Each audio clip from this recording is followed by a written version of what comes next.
سلامونه دوستانو، سامون یم ستاسو په خدمت کې د یوې نوې ویډیو سره. دوستانو دغه ویډیو د نوم د چینج کولو په مورد ده چې څه ډول کولی شو چې موږ تاسو د خپل آی ډي نوم چینج کړو. دوستانو مکمله طریقه مو په تفصیل سره ښودلې ده. راځو دوستانو د خپل ملګري لیست ته. دلته دوستانو تاسو کولی شئ چې د خپلې خوښې نوم د خپل ملګري د آی ډي څخه کاپي کړئ.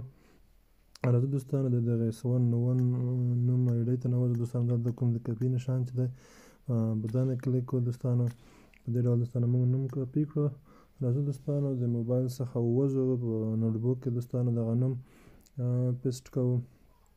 راځو دوستانو دلته به دغه نوم یو ځل پیسټ کړو تر څو کومه نیمګړتیا کې وي هغه دوستانو موږ تاسو د خپلې خوښې مطابق ترتیب کړو، جوړ کړو.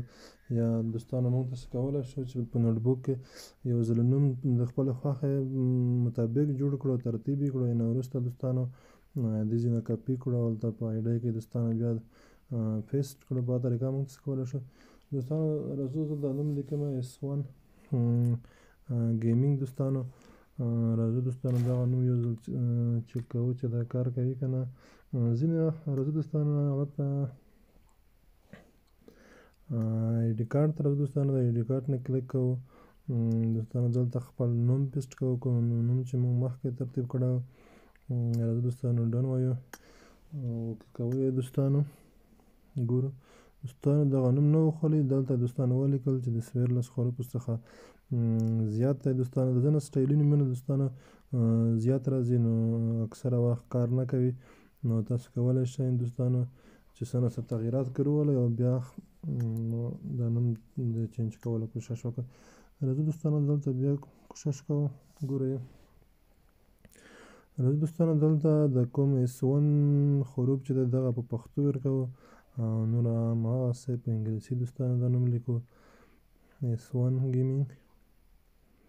راځو دوستانو ډن ګورو چې کار کوي که نه. اوکې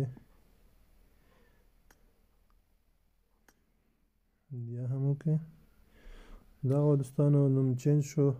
په دې ډول دوستانو تاسو کولی شئ چې خپل آی ډي نومونه چینج کړئ.